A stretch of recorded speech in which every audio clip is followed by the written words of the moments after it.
Hello everyone, কেমন আছো তোমরা সবাই? আশা করছি সবাই খুব ভালো আছো। সো পার্লামেন্টের মনসুন সেশনে আজকে একটা বিল পাস হয়েছে। লোকসভা বেসিক্যালি এই বিলটাকে পাস করে দিয়েছে, ডেটা প্রোটেকশন বিল। তোমরা জানো মণিপুর ইস্যুতে কিন্তু অলরেডি অনেক ঝামেলা হচ্ছে, অলরেডি অনেক ইস্যু ক্রিয়েট হয়েছে লোকসভাতে। তার মধ্যেই কিন্তু মনে রেখে দাও যে ডেটা প্রোটেকশন বিল কিন্তু পাস হয়ে গেছে। না, ডেটা প্রোটেকশন বিল কি জিনিস? রাইট টু প্রিভেসির ওপরে অনেক কোয়েশ্চেন কিন্তু এক্সামে জিজ্ঞেস করে, এবং রাইট টু প্রিভেসি কিভাবে প্রোটেক্ট করা হচ্ছে, এই মুহূর্তে কি ধরনের ইউজার বেস রয়েছে, আর আমাদের রাইট টু প্রিভেসির জন্য আমরা কোন কোন কমিটি তৈরি করেছি, এই পুরো ডিটেলস কিন্তু এই ভিডিওতে পেয়ে যাবে। ভিডিওটা ভালো লাগলে লাইক করে দাও, শেয়ার করে দাও সমস্ত বন্ধু বান্ধবদের সঙ্গে। আর এরকম ভিডিও দেখার জন্য মাস্ট চ্যানেলটাকে সাবস্ক্রাইব করে নাও। একটা কোয়েশ্চেন রয়েছে, right two privacy is protected under which article of the constitution? তোমরা কমেন্টে আনসারটাকে জানাবে। 2021-এর ডব্লিউবিসিএস এর প্রিলিমস এর কোয়েশ্চেন। সো মাস্ট কিন্তু কমেন্ট করতে ভুলবে না আনসারটা। আমি ভিডিও শেষে এই আনসারটা কিন্তু দিয়ে দেবো। দেখো, বেসিক্যালি ইন্ডিয়াতে যদি দেখো এই মুহূর্তে প্রায় 800 মিলিয়ন ইন্টারনেট ইউজার রয়েছে।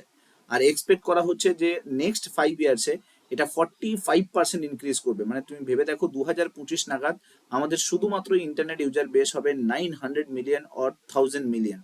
তার মানে বুঝতেই পারছো কত বড় একটা ইউজার ডেটাবেস কিন্তু ক্রিয়েট হবে। না, এই প্রত্যেকটি ইউজারের কিন্তু একটা প্রপার ইনফরমেশন কিন্তু সমস্ত কোম্পানি কিন্তু নেবে, এবং যেটা কমপ্লিটলি অনলাইনে কিন্তু অ্যাভেলেবেল থাকবে, যার কারণে প্রাইভেসি কনসার্ন কিন্তু একটা থাকবেই। তো 900 মিলিয়ন্স ইউজারের ডেটা যদি কোনো কোম্পানির কাছে থাকে, বা সেই ডেটা যদি কোথাও কোনো ব্রিচ হয়, তার মানে বুঝতে পারছো প্রাইভেসি কনসার্ন কতটা প্রবলেমেটিক হতে পারে। তো তার জন্যই কিন্তু পার্লামেন্টে ডেটা প্রোটেকশন বিল নিয়ে আসা হয়েছিল। আমি এর একটু টাইম লাইন তোমাদেরকে দেখাই। আগস্ট 2017-তে প্রাইভেসি ইস্যুতে ফান্ডামেন্টাল রাইটস নিয়ে একটা কেস হয় সুপ্রিম কোর্টে। কেসটার নাম ছিল case Puttaswamy case versus union of India case. Supreme কোর্টে এই কেস যায়। সুপ্রিম কোর্ট একটা কমিটি তৈরি করে, কমিটিটার নাম হচ্ছে বিএন শ্রীকৃষ্ণা কমিটি। তোমরা এখানে দেখতেই পাচ্ছ একটা কমিটি তৈরি করে সুপ্রিম কোর্ট, সেটা হচ্ছে বিএন শ্রীকৃষ্ণা কমিটি।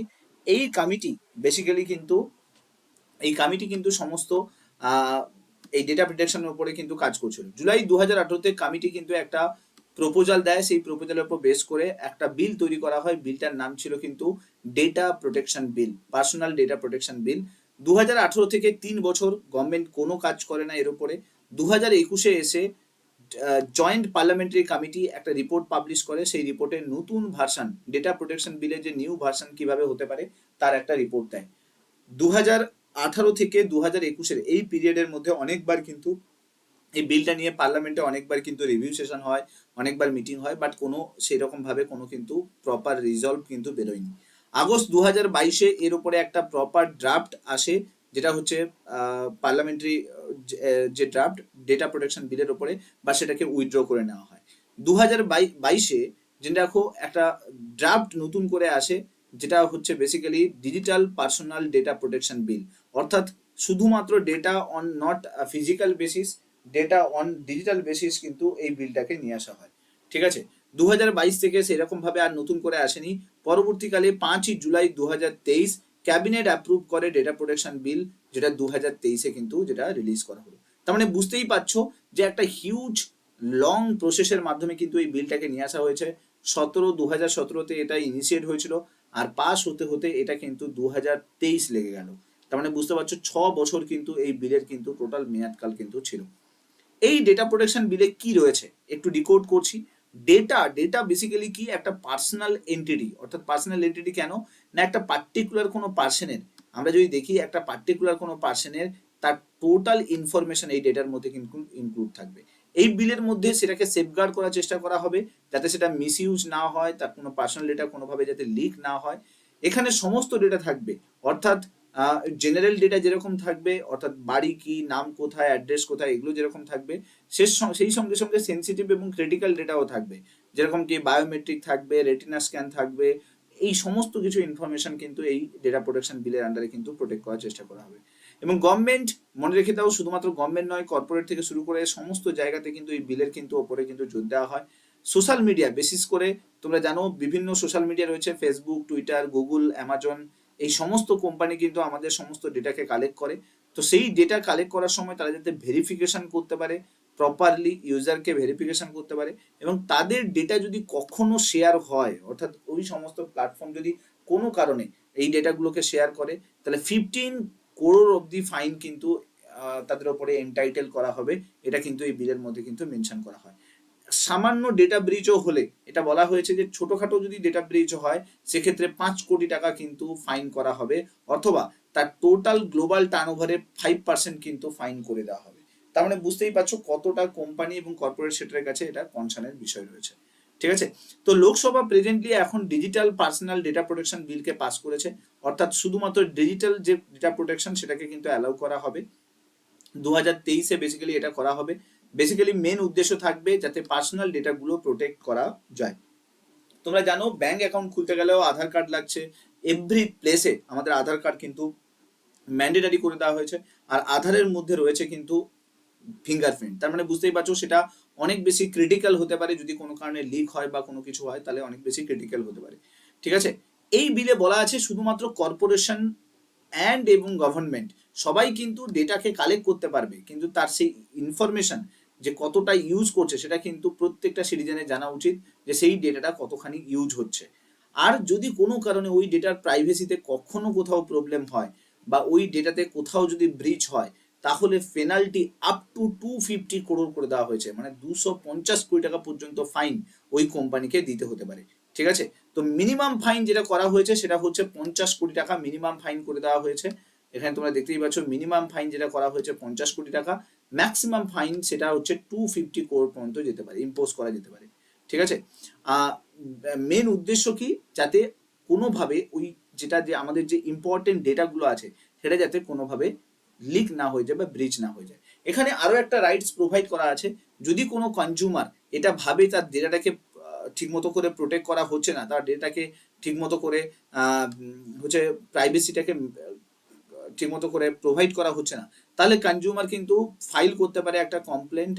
কার কাছে? ডেটা প্রোটেকশন বোর্ডের কাছে। একটা বোর্ড ক্রিয়েট করা হবে যারা বেসিক্যালি কিন্তু এই ডেটা প্রোটেকশনটাকে দেখবে, তো তাদের কাছে কমপ্লেন ফাইল করতে পারে এবং দেন ডেটা প্রোটেকশন বোর্ড সেটাকে ইনভেস্টিগেট করবে। এক্ষেত্রে বলা আছে যে cross border data transfer also allow করা হয়েছে। ক্রস বর্ডার ডেটা ট্রান্সফার কি জিনিস? আমরা জানো ফেসবুক, টুইটার, অ্যামাজন এগুলো ইউজ করছি।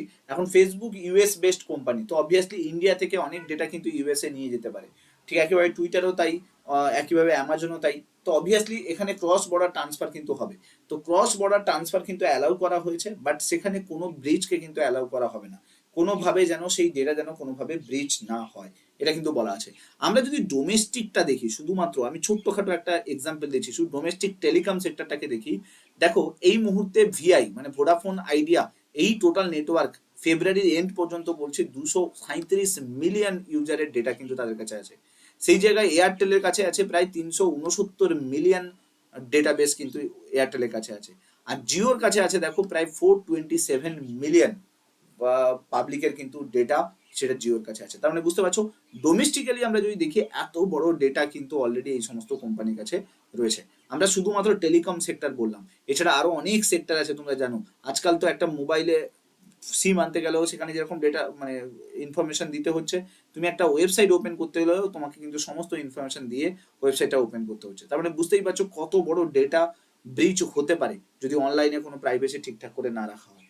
ঠিক আছে, এর জন্য কি কি কমিটি তৈরি করা হয়েছে? দেখো ডেটা প্রোটেকশনকে স্ট্রং করার জন্য একটা কমিটি তৈরি করা হয়েছে, নাম হচ্ছে KS Puttaswamy committee. Union versus of India case, এই কেসে সুপ্রিম কোর্ট পুট্টাস্বামী কেসে রায় দিয়েছিল যে রাইট টু প্রিভেসি, আমার যে রাইট, আমার যে প্রিভেসি মেনটেন করা, এটা আমার রাইট, এটা ফান্ডামেন্টাল রাইটস এর মধ্যে পড়বে। আর্টিকেল 21 এর আন্ডারে right two privacy fundamental rights এর মধ্যে পড়বে। এই জন্য সুপ্রিম কোর্ট একটা কমিটিও তৈরি করেছিল এগুলোকে রিভিউ করার জন্য। বিএন শ্রীকৃষ্ণা কমিটি 2017 সালে তৈরি করা হয়েছিল, এবং তার সঙ্গে সঙ্গে intermediary guidelines for digital media ethics code এটাকে কিন্তু চালু করা হয়েছিল। আমার ফান্ডামেন্টাল রাইটস আছে, যে কাউকে কোনো কিছু বলার স্পিচ আছে, তার মানে এটা নয় যে আমি সোশ্যাল মিডিয়াতে খুললাম আর উল্টোপাল্টা কাউকে গালি দিয়ে দিলাম, এটা কিন্তু কোনোভাবে অ্যালাউ করা হবে না। ইনফরমেশন টেকনোলজি অ্যাক্টের আন্ডারে বা আইটি অ্যাক্টের আন্ডারে তুমি যে কারোর এগেনস্টে কিন্তু তোমার প্রাইভেসি ব্রিচ হচ্ছে এটার উপরে তুমি কিন্তু প্রপারলি কেস করতে পারবে। যদি সেটা আইটি রুলসকে ফেল করে তাহলে সেক্ষেত্রে তার এগেনস্টে কিন্তু পানিশমেন্ট নিয়ে আসা হবে।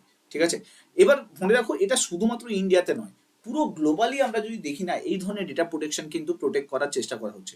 আফ্রিকা, এশিয়া, বিভিন্ন কান্ট্রিতে কিন্তু এই ডেটা প্রোটেকশন কিন্তু অ্যালাউ করা হয়েছে। যেরকম দেখো আফ্রিকা, এশিয়া এইসব কান্ট্রিতে যদি দেখি 61% ডেটা প্রোটেকশন কান্ট্রিতে আছে। তার মানে বুঝতে পারছো 54টা কান্ট্রির মধ্যে 33টা কান্ট্রিতে কিন্তু এই মুহূর্তে কিন্তু ডেটা প্রোটেকশন অ্যালাউ করা আছে। ঠিক আছে, 57% হচ্ছে এশিয়ার ক্ষেত্রে, মানে 60টা কান্ট্রির মধ্যে 34টা কান্ট্রিতে কিন্তু এশিয়াতে ডেটা প্রোটেকশন করা আছে। ঠিক আছে, বেশিরভাগ ডেটা প্রোটেকশন মনে রেখে দাও 48% লিস্ট ডেভেলপ কান্ট্রিগুলোর মধ্যে কিন্তু এই ডেটা প্রোটেকশন কিন্তু রয়েছে, প্রাইভেসি লস গুলো রয়েছে মাত্র 48%। তার মানে বুঝতেই পারছো কত পার্সেন্ট কান্ট্রি আমাদের এখনো পর্যন্ত আমরা ঠিক মতো করে ডেটা প্রোটেক্ট করতে পারিনি। তো অবভিয়াসলি রাইট টু প্রিভেসি একটা বড় কনসার্ন, গভর্নমেন্টকে উচিত প্রপারলি দেখা, কারণ কি ডেটা ব্রিচ হলে অনেক কিছু হওয়ার চান্স আছে, বিভিন্ন ধরনের হ্যাকিং মডেল কিন্তু এই মুহূর্তে সাইবার ক্রাইম কিন্তু অলরেডি চলছে। তো গভর্নমেন্টের দরকার প্রপার স্টেপ নেওয়া, প্রপার যে অ্যাক্টগুলো আছে, তার যে লগুলো আছে সেগুলোকে ইমপ্লিমেন্ট করা। সো হোপফুলি পরবর্তীকালে গভর্নমেন্ট এটার উপরে কি কাজ করছে, নতুন করে কি কি মডেল নিয়ে আসছে, সেগুলো পরবর্তীকালে নতুন এলে তখন কিন্তু আমি ভিডিওর মাধ্যমে ডিসকাস করে দেবো।